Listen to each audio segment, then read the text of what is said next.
फिर से स्वागत है मेरे चैनल ऑर्थोमेटिक मिस्ट्री पे। मैं डॉक्टर शिवम खंडेवाल एक नया वीडियो आपके सामने लेकर आया हूँ आज।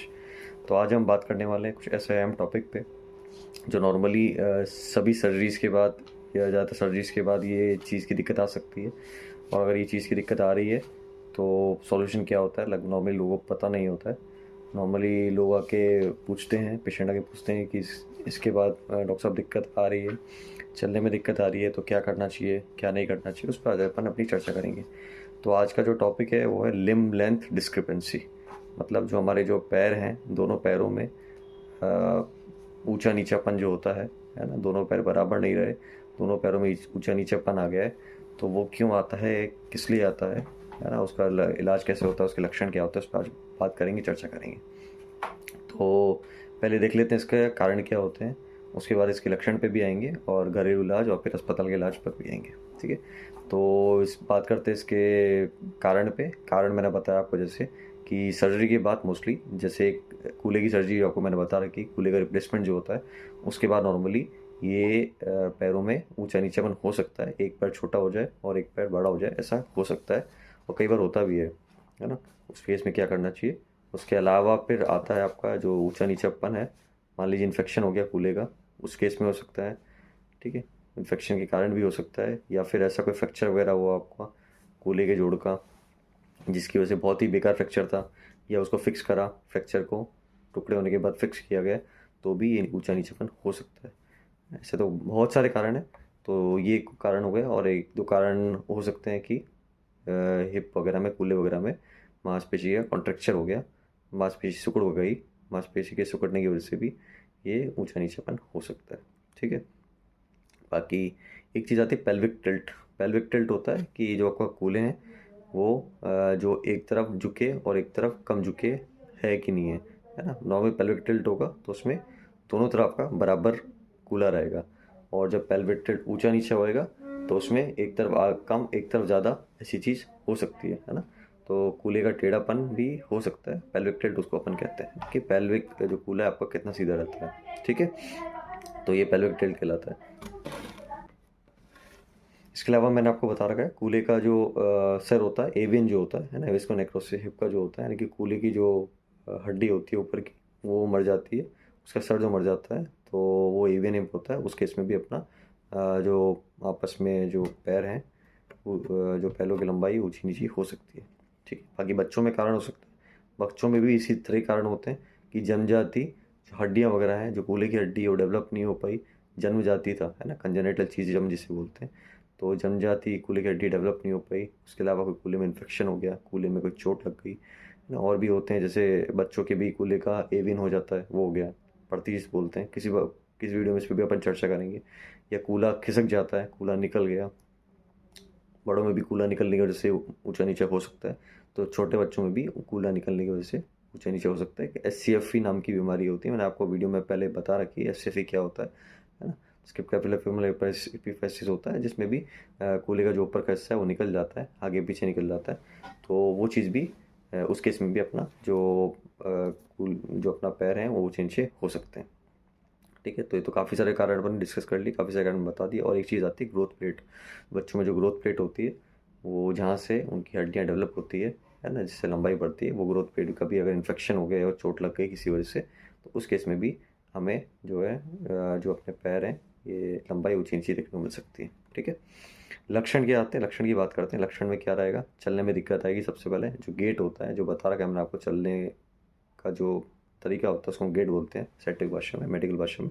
तो गेट जो है वो ऊपर नीचे होगा, एक तरफ झुकेगा, एक तरफ सीधे चलेगा, क्योंकि एक तरफ का पैर छोटा हो चुका होगा और एक तरफ का पैर की लंबाई बड़ी हो चुकी होगी, या फिर एक तरफ की नॉर्मल है और एक तरफ की छोटी या लंबी जो भी है वो हो चुकी होगी। ठीक है, तो ये लक्षण पहला बताया मैंने कि दर्द हो सकता है जिस तरफ ताकि ज़्यादा झुके हुए हो, या जिस तरफ ज़्यादा लंबाई है ना, तो जिस पे जोर जा रहा है उसमें सूजन भी आ सकती है, दर्द भी रह सकता है। दर्द कूल्हे में भी रह सकता है लंबे टाइम तक, कमर का टेढ़ापन भी हो सकता है एक तरफ चलने की वजह से।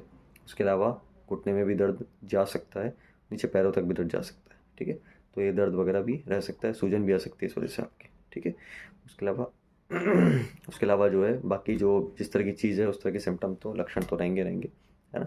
उसके अलावा आपका हो सकता है दर्द वगैरह मैंने बता ही दिया आपको, है ना। बाकी चलने में दिक्कत आएगी, चलने में ऊंचा नीचापन रहेगा आपके, वो रह सकता है। कमर का टेढ़ापन, कूल्हे का टेढ़ापन, ये सब भी रह सकता है। ठीक है, तो लक्षण हमारे हो चुके हैं। अब हम देखते हैं घर पे आप इसका क्या कर सकते हो ज़्यादातर। तो घर पे नॉर्मल आप इसके लिए ज़्यादा इलाज नहीं कर सकते। ज़्यादा ज़्यादा आप क्या करोगे कि दर्द की दवा ले लोगे, सूजन कम करने की दवा ले लोगे। ठीक है, उसके अलावा एक घरेलू इलाज मैं बताता हूँ। उससे पहले हम बताते हैं कि दिक्कत कितनी सेंटीमीटर पे या कितना टेढ़ापन रहेगा, तब कितना लंबापन रहेगा, जब लंबा या छोटापन रहेगा उसमें दिक्कत आ सकती है। नॉर्मली क्या है, 1.5 सेंटीमीटर तक बड़ा या छोटा पैर झेल के हम चल सकते हैं, कोई दिक्कत नॉर्मली आती नहीं है। 1.5 सेंटीमीटर तक अगर आप चाहो, दिक्कत ज़्यादा हो रही है तो आप सोल्स आती हैं, है ना, जूते में पहनने के लिए इन सोल्स होते हैं, जो पट्टी हमने, जो वेजिस होते हैं, सोल्स होती है ना, जो पैर होते हैं एक तरीके से ऊंचा नीचा करने के लिए, वो हमने पहले भी डिस्कस कर रखा है। फ्लैट फुट के मेरे जो फ्लैट फुट का जो मेरा टॉपिक था, फ्लैट फुट में जो डिस्कस किया है मैंने वीडियो में, तो फ्लैट फुट वाले में भी मैंने डिस्कस किया था कि वो सोल्स वगैरह आपकी जो लंबाई होती है पैर की, उसको भी ठीक कर सकते हैं। तो 1.5 सेंटीमीटर तक का उससे आपका काम हो जाएगा इन सोल्स की वजह से। ठीक है, उसके बाद इन सोल्स इतना ही आप घर पे कर सकते हो नॉर्मली, 1.5 सेंटीमीटर तक है, तब आप घर पे मैनेज कर सकते हो। 1.5 सेंटीमीटर से ऊपर है, मान लीजिए 2 से 5 सेंटीमीटर तक, 5 साढ़े 5 सेंटीमीटर तक जाने लगी, तो फिर कुछ प्रोसीजर्स होते हैं, सर्जरी की जाती है, तब सर्जरी करना तब ज़रूरी हो जाता है। तो वो प्रोसीजर्स हम करते हैं। तो सर्जरी में हम क्या क्या कर सकते हैं, नाम बताऊंगा आपको, आपको याद करने की ज़रूरत नहीं है ना। एपिफाइसोडेसिस होती है, जो ग्रोथ प्लेट मैंने जिक्र किया था अभी कुछ देर पहले बच्चों में, है ना, उस ग्रोथ प्लेट को थोड़ा स्क्रू वगैरह डाल के बंद किया जाता है, ताकि जो लंबाई है वो कम ज़्यादा हो सके। एक साइड के बंद कर दिया जाता है स्क्रू का, जिस साइड का लंबापन या छोटापन है उस साइड का, उसमें हम स्क्रू डाल के छोटा या लंबापन कर देंगे, ताकि वो वहाँ की जो ग्रोइंग पार्ट है, यानी कि जो वहाँ से उग रहा है पार्ट, जो लंबा हो रहा है, वो कम हो रहा है, और ये दिक्कत उसके बाद नहीं आए, है ना। तो स्क्रू वगैरह डाल के अगर हम ग्रोथ को कम या ज़्यादा करते हैं, उसको एपिफाइसियोडेसिस कहते हैं, है ना, हमारी भाषा में। तो ये हम कर सकते हैं, जो कि मैंने बताया ग्रोथ मॉड्यूलेशन, इसको ओवरऑल कहते हैं, ग्रोथ मॉड्यूलेशन रहेगा, है ना। जो पार्ट बड़ा है, जो पैर बड़ा है, उसमें उसके जो एपिफाइसियोडेसिस है, यानी कि ग्रोथ प्लेट है, उसमें स्क्रू डाल के छोड़ देंगे, तो कम ज़्यादा उसमें अपन ये चीज़ कर सकते हैं। ठीक है, तो ग्रोथ प्लेट में अपन ऐसा स्क्रू डाल के छोड़ सकते हैं। तो ये ग्रोथ मॉड्यूलेशन पूरा कहलाता है। यही बेसिक अपना सर्जरी के पीछे ये अपना बेसिक क्राइटेरिया होता है, यही बेसिक तरीका होता है अपने पास ग्रोथ कंट्रोल करने का, और जो लंबे छोटे, लंबाई या छोटाई था पैरों की, उसको कंट्रोल करने का। ठीक है, तो ये हम कर सकते हैं मैक्सिमम। अच्छा, इससे ज़्यादा है आप पूछोगे, 5 5 6 6 सेंटीमीटर से ज़्यादा आ गया, इससे ऊपर का जो भी पार्ट है वो मैंने आपको बताया था, एक तरह का फिक्सेटर होते हैं। तो इलीजर और फिक्सेटर, इलीजर और लेंथनिंग सिस्टम आता है, इसमें अच्छा चौड़ा सा हिस्सा आपके पैरों पे लगा दिया जाता है, और उससे धीरे धीरे हड्डियों की लेंथ कंट्रोल की जाती है, हड्डियाँ बड़ी या छोटी की जाती है। ठीक है, इलीजरों के बारे में भी किसी नेक्स्ट वीडियो में, नए वीडियो में डिस्कस करेंगे। इलीजर क्या होता है, किस तरह का फिक्सेटर होता है, उसके क्या बेनिफिट्स आपको मिल सकते हैं, है ना। अभी मैं ये बता रहा हूँ कि आपको कि इलीजरो भी अपन ट्राई कर सकते हैं इस चीज़ के लिए, इलीजरो से भी ग्रोथ ऊपर नीचे कम ज़्यादापन कर सकते हैं। ठीक है, तो ओवरऑल मेरा आज का उद्देश्य ये था कि आपको समझ में आए कि लिम्ब लेंथ डिस्क्रिपेंसी होती क्या है, पैरों का लंबा या छोटापन क्या होता है, और इसको कैसे समझा जाए। अच्छा, आप आ रहे हो हमारे पास, हॉस्पिटल में आए हो, तो ये चीज़ हम करेंगे। उससे पहले हम आपका एक्सरे स्कैनोग्राम करके एक चीज़ होती है, स्कैनोग्राम, एक्सरे स्कैनोग्राम होता है, जिससे आपकी लंबाई पूरी और आपका पैरों का अलाइनमेंट, घुटने का, कूल्हे का अलाइनमेंट, इसे हम देखेंगे।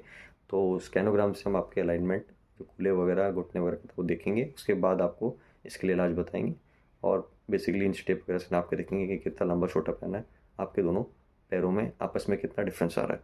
तो ये चीज़ हम करके देखने वाले हैं आप जब हमारे पास आओगे। तो घर पे घरेलू मैंने बता दिया, घरेलू 1.5 2 सेंटीमीटर तक तो आपको पता भी नहीं लगेगा, और मैनेज कर सकते हो अगर पता लग रहा है आपको। क्योंकि नॉर्मली पैरों में दर्द होना ये सब रहेगा आपके दूसरे वाले में, अपोजिट वाले में, जिसमें आपको ज़्यादा जोर देके चलना पड़ेगा। तो उसके लिए आपकी चीज़ जो घरेलू बताई है मैंने, उससे आपको बेनिफिट आ सकता है, वो आप ट्राई कर सकते हैं। उसके बाद तो आपको बता ही दिया, आप हमारे पास आओगे तो उसके बाद का इलाज हम सर्जरी के थ्रू करेंगे। जो भी सर्जरीज मैंने आपको बता दी, नॉर्मली इसी तरह की सर्जरीज होती है।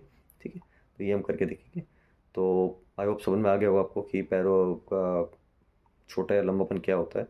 सर्जरी के बाद भी हो सकता है, सर्जरी से पहले भी हो सकता है, जन्मजात भी हो सकता है, तो काफ़ी लंबे टाइम से हो। इवन जो स्कोलोसिस वाला पार्ट होता है, एक बार डिस्कस करेंगे कभी रीढ़ की हड्डी के टॉपिक में। स्कोलोसिस मतलब टेढ़ापन होता है कमर का, वो कमर के टेढ़ापन की वजह से भी ये लिम्ब लेंथ डिस्क्रिपेंसी, यानी कि पैरों का छोटा बड़ापन हो सकता है।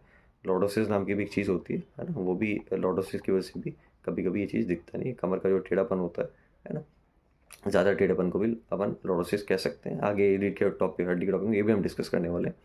तो ये सारे कारण होते हैं, जो कूल्हे की वजह से हो सकता है, कमर के कारण हो सकता है, नीचे घुटने के कारण भी हो सकता है ना, घुटने के कारण भी चीज़ें हो सकती है, घुटने का फ्रैक्चर से बहुत ज़्यादा सीवियर था तो इस कारण से भी इस तरह के पैर का छोटा और बड़ापन हो सकता है।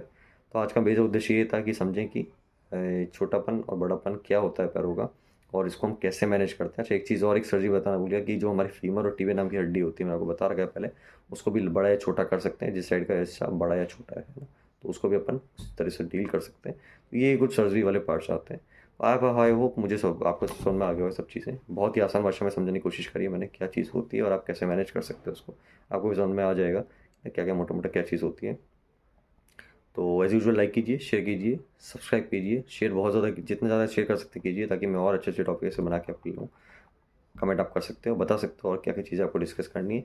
और जितना हो सके चैनल को सब्सक्राइब कीजिए और बस एंजॉय कीजिए, जानिए अपनी बीमारी के बारे में और बताते रहिए मुझे क्या क्या दिक्कतें आपको आ रही है।